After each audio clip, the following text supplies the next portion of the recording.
Boasting a daring humor that's not for everyone, Blazing Saddles has earned its place as the sixth funniest movie in American Film Institute's list. Mel Brooks, the mastermind behind this classic, along with other comedic masterpieces like The Producers and Young Frankenstein, considers Blazing Saddles as one of his favorites, even going so far as to claim it might be the funniest motion picture ever made. This groundbreaking film pushed boundaries, refusing to adhere to any lines. Its significance led to its preservation by the National Film Registry. Whether you're a fan of slapstick or satire, this movie offers a dose of laughter that remains relevant today. In the face of initial skepticism, Blazing Saddles managed to make its way to the big screen. The film, directed by Mel Brooks, was met with a tepid response during its first screening for Warner Brothers executive Ted Ashley. Ashley was far from pleased and came prepared with a list of changes he wanted made to the film. However, Brooks had other plans. He agreed to make the changes but ended up discarding Ashley's notes instead. Despite the studio's lack of faith, Blazing Saddles was given a chance when blue-collar Warner Brothers employees were shown the film. The response was much more positive this time around. President John Calley stepped in and convinced the studio to lease the film in Los Angeles, Chicago, and New York. The film, which had been kept true to Brooks' original vision, was a hit with the public and became a blockbuster. The satirical Western, which starred Cleavon Little and Gene Wilder, was praised for its humor and willingness to tackle taboo subjects. Blazing Saddles proved that a film could be both commercially successful and critically acclaimed, even in the face of initial resistance. To this day, Blazing Saddles remains a beloved classic, known for its irreverent humor and groundbreaking representation. The film's enduring popularity is a testament to the power of staying true to one's vision, even in the face of adversity. It's a lesson that continues to resonate with audiences and filmmakers alike. In 1974, Blazing Saddles made its debut at the Pickwick Drive-In Theater in Burbank, California, taking a unique approach to its premiere. Unlike traditional Hollywood events with limousines and elegant gowns, this film opted for a more fitting entrance. Guests arrived on horseback, aligning perfectly with the movie's Western theme and subversive style. This Mel Brooks classic, known for its satirical humor and groundbreaking comedy, left a lasting impact on audiences. Set in the Wild West, the story revolves around a black sheriff who battles corrupt politicians and racists while trying to save a frontier town. The film fearlessly tackles serious issues like racism and corruption, using humor to make a powerful statement. Blazing Saddles became an instant success, praised for its bold and irreverent take on the Western genre. Its unforgettable characters, memorable one-liners, and memorable musical numbers have made it a timeless favorite. The film's daring and unconventional style revolutionized comedy and paved the way for future satirical works. The premiere's horseback arrival was a clever nod to the film's genre and a reflection of its subversive spirit. By inviting guests to participate in this unique experience, the studio created an unforgettable night that perfectly captured the essence of Blazing Saddles. This unorthodox approach to the premiere mirrored the film's groundbreaking humor and willingness to push boundaries, making it a night to remember for all who attended. In 1974, Mel Brooks released the groundbreaking comedy film Blazing Saddles, which has since become a classic. Given its success, there were plans to create a spin-off TV show called Black Bart. The pilot for this series aired on April 4, 1975, although it never reached the general public. The idea of bringing Blazing Saddles to the Broadway stage was also discussed, as other Mel Brooks hits such as The Producers had been successfully adapted. However, Brooks expressed reservations about turning this particular film into a stage production. He felt that the story's vulgarity, particularly its racial slurs, would not be well received in today's more sensitive social climate. Despite these plans never coming to fruition, Blazing Saddles remains a beloved and influential piece of cinema. Its bold humor and satirical take on racism continue to resonate with audiences, making it a lasting testament to Brooks' comedic prowess.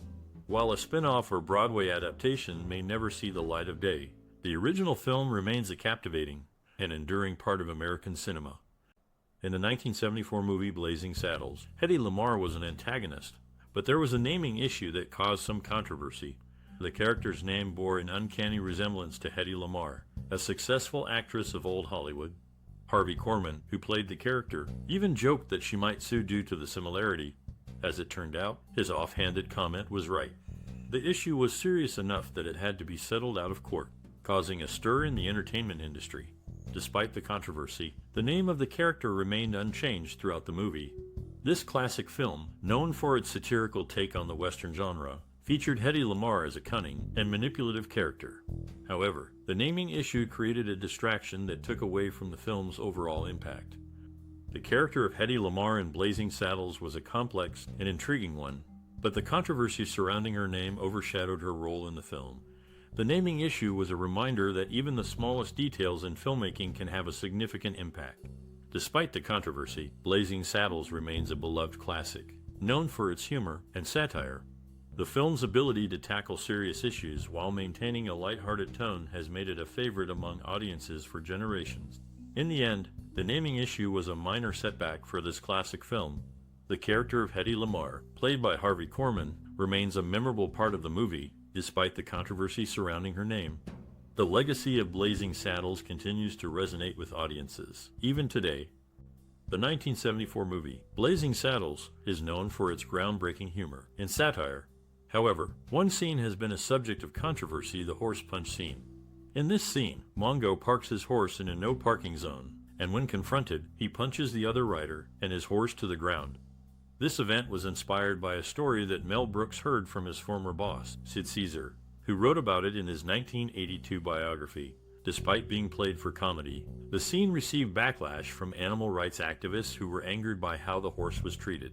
However, it is worth noting that no animals were harmed during the making of this scene.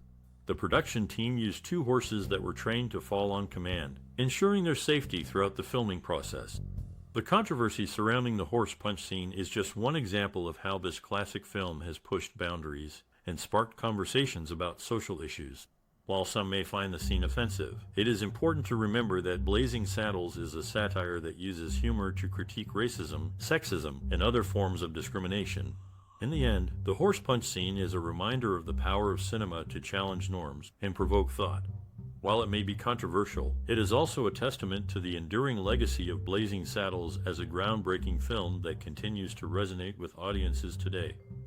The original title of this classic was not Blazing Saddles, as many might assume. In fact, the film went through a few name changes before its eventual release. Initially, it was called Tex-Ex, a reference to Malcolm X. However, the writers felt that this title didn't quite capture the essence of the movie. They then considered changing it to Black Bart, but still, something was missing. One of the writers, Mel Brooks, came up with the title Blazing Saddles while taking a shower. His wife loved the idea, and that was enough to convince him that they had finally found the right title. The name Blazing Saddles perfectly encapsulates the film's unique blend of humor and Western themes. The title Blazing Saddles is fitting for this comedy Western, as it suggests both the heat of the desert and the fast-paced action of a saddle-blazing cowboy. The name change from Tex-Ex and Black Bart to Blazing Saddles reflects the film's shift away from a more serious and straightforward Western to a satirical and comedic take on the genre. In Blazing Saddles, the title itself becomes a punchline, as the character Bart, played by Cleavon Little, is a black man who becomes the sheriff of a predominantly white town. The title Blazing Saddles takes on a new meaning in this context, as it highlights the absurdity of racism and the stereotypes of the Western genre. Overall, the title Blazing Saddles is a perfect fit for this classic film. It encapsulates the movie's humor, satire, and Western themes while also serving as a punchline for the film's exploration of racism and stereotypes. The name change from Tex-Ex and Black Bart to Blazing Saddles reflects the film's shift from a straightforward Western to a comedic and satirical take on the genre. The creative process behind Blazing Saddles was a chaotic and boisterous affair, according to Mel Brooks. He compared it to a drunken fistfight, with 5 writers, including himself, all vying to have their ideas included in the movie. Brooks, as the director, had more creative rights and was often the loudest voice in the room, resulting in many of his ideas making it into the final cut. However, not everything in the film was meticulously planned. One memorable scene, where the Waco Kid consoles Bart by telling him to remember that the townsfolk are just morons, was actually ad-libbed by Cleavon Little. The unexpected line caused Little to crack up, and it became an iconic moment in the film. This anecdote highlights the free-flowing and unpredictable nature of the creative process behind Blazing Saddles. Despite the occasional chaos, the team of writers and directors were able to create a comedy classic that continues to be celebrated today. The film's ability to balance humor, satire, and social commentary has left a lasting impact on the world of cinema, and its themes and characters remain as relevant and entertaining as ever. In the early 1970s, Mel Brooks began working on a script that would eventually become the iconic comedy film Blazing Saddles. The writing process took an extended period, and Brooks' son, Max, was born during this time. As a father, Brooks felt the pressure to finish the script quickly to support his growing family. Max Brooks, who would later become a successful writer himself, primarily works on zombie films such as World War Z. It seems fitting that he followed in his father's footsteps, given that he grew up surrounded by the entertainment industry. Mel Brooks' dedication to completing the script for Blazing Saddles was driven by his desire to create a great film. The movie, which broke new ground in its satirical portrayal of racism and the Wild West, became a classic in its own right. Despite the challenges of writing a script while supporting a family, Mel Brooks persevered and created a film that has stood the test of time. It's a testament to his talent and determination that Blazing Saddles remains a beloved comedy film to this day. As for Max Brooks, he has carried on his father's legacy in his own way, creating captivating stories that resonate with audiences. It's clear that the apple doesn't fall far from the tree, as Max has become a successful writer in his own right, just like his father before him. In making the 1974 classic, Blazing Saddles, director Mel Brooks had a clear vision for the cast. He initially wanted Richard Pryor to play the role of Sheriff Bart, praising Pryor's talent as a blessing. However, Pryor's personal demons and substance abuse issues led the studio to suggest Cleavon Little instead. Little's exceptional line delivery ultimately won him the part, and he delivered an iconic performance. The role of the Waco Kid was not initially offered to Gene Wilder. In fact, it was first offered to Johnny Carson, who turned it down, and then to Gig Young, who had issues with drinking off set.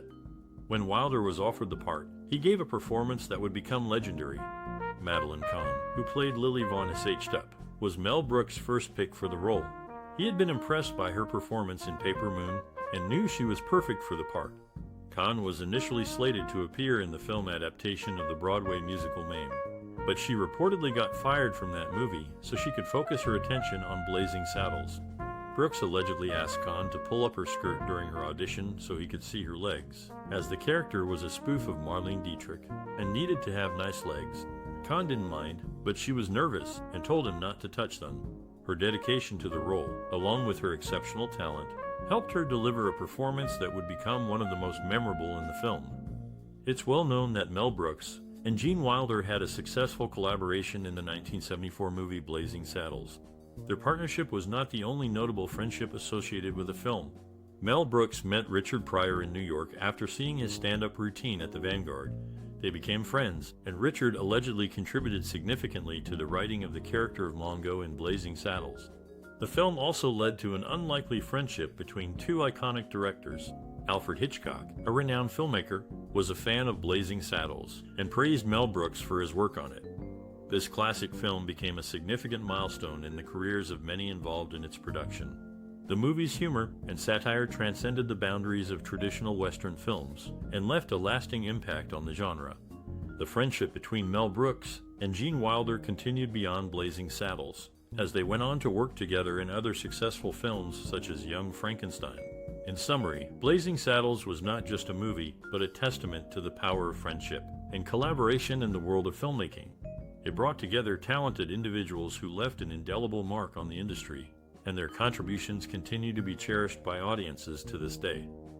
In the production of the 1974 comedy film Blazing Saddles, there is one scene that stands out as particularly memorable, though it ultimately ended up on the cutting room floor.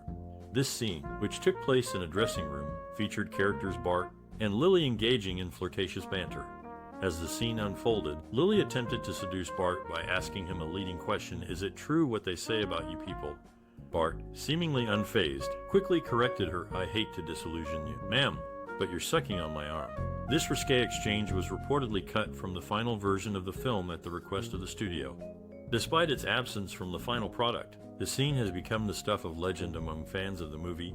It's worth noting that Blazing Saddles is known for its boundary-pushing humor and willingness to tackle taboo subjects.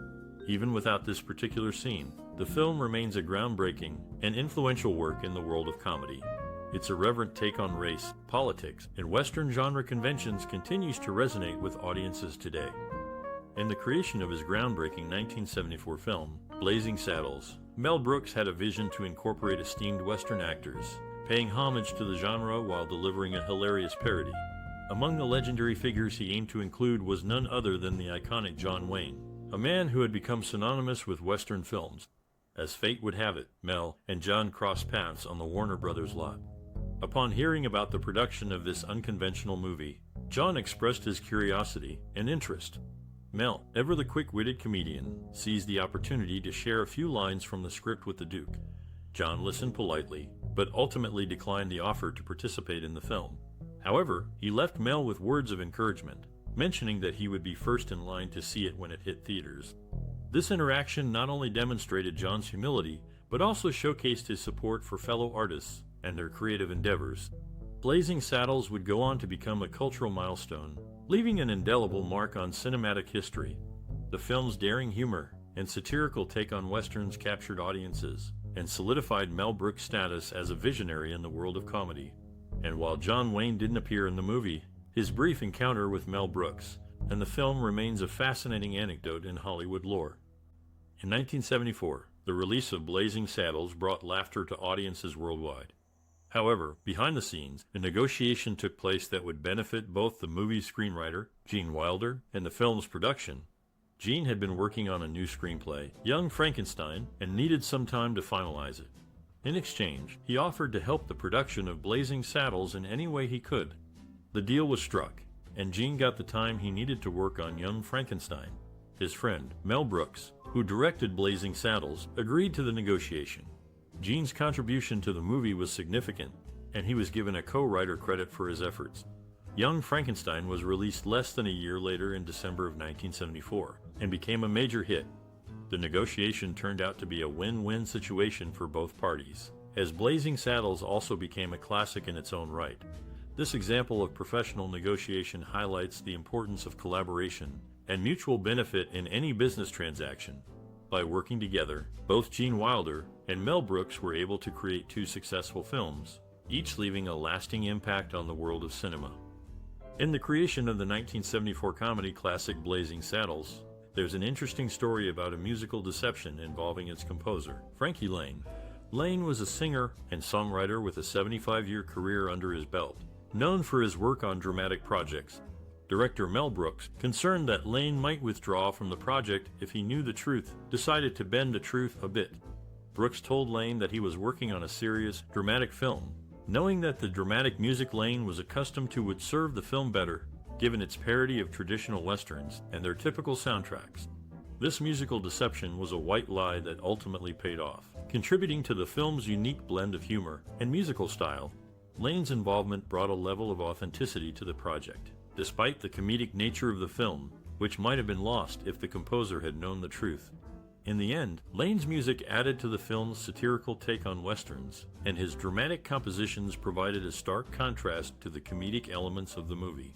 This musical deception was just one of the many creative choices that made Blazing Saddles the enduring classic it is today. Blazing Saddles is, above all, a comedy that doesn't shy away from slapstick or juvenile humor.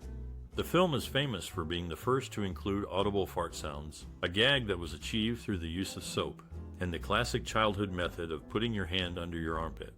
These sounds, which play during a scene where cowboys are eating baked beans and drinking coffee around a campfire, were made as loud as possible to be heard over the audience's laughter. However, they were muted in the TV release. The fart gags don't end there. The character of Governor Lepetamain was named after the stage name of an actual flatulence artist, Joseph Pujol. The name is a combination of Peter, the word for fart, and Main for maniac. This moniker is fitting, as Pujol was known for his strong abdominal muscles, which allowed him to pass gas on command. He could even allegedly blow out a candle 2 feet away. This classic film is not afraid to push boundaries and challenge societal norms, all while delivering laughs and entertaining audiences. The comedic elements are a crucial part of what makes Blazing Saddles such a beloved and enduring film. In the movie Blazing Saddles, directed by Mel Brooks, there are several hidden references to the director's previous works. One notable example is the scene near the end of the film when Headley and his men ride into a fake town set up by the sheriff in Waco Kid. The camera suddenly cuts to Lily surrounded by German soldiers, and they all sing a drinking song. This is the same song from Brooks' earlier film, The Producers. Mel Brooks' penchant for including hidden references in his films extends beyond just The Producers. For instance, in the scene where Mongo rides into town, a Mexican man exclaimed, "Mongo, Santa Maria." This is a nod to the famous Cuban jazz musician Mongo Santa Maria, showcasing Brooks' appreciation for music and popular culture. These hidden references are just a few examples of the many ways that Mel Brooks infused his unique personality and style into Blazing Saddles. By incorporating elements from his previous works, Brooks created a film that is not only entertaining, but also a testament to his versatility as a director. The film's humor and satire have resonated with audiences for decades, making Blazing Saddles a true classic of American cinema. Its enduring impact can be seen in the many films and television shows that have been inspired by its groundbreaking style and irreverent humor. In conclusion, Blazing Saddles is a prime example of Mel Brooks' signature blend of humor, satire, and hidden references to his previous works. By incorporating these elements into the film, Brooks created a timeless classic that continues to captivate audiences to this day. Gene Wilder, best known for his role as Willy Wonka, once again found success with the help of chocolate. This time, it was in the form of a product placement deal with Raisinets for the 1974 movie Blazing Saddles. The deal played a significant role in getting the film off the ground. In the movie, there's a memorable scene where Harvey Korman's character stops at a movie theater and purchases a few boxes of Raisinets. This product placement was no accident, as it helped boost the sales of the chocolate treats. As a result, Mel Brooks, the director, received 12 dozen boxes of Raisinets every month. The inclusion of Raisinets in Blazing Saddles was a clever move that paid off for both the film and the chocolate brand. It's just one example of how product placement can impact a movie's success and leave a lasting impression on its audience. The next time you watch this classic, keep an eye out for the Raisinets scene and remember the role they played in bringing the film to life.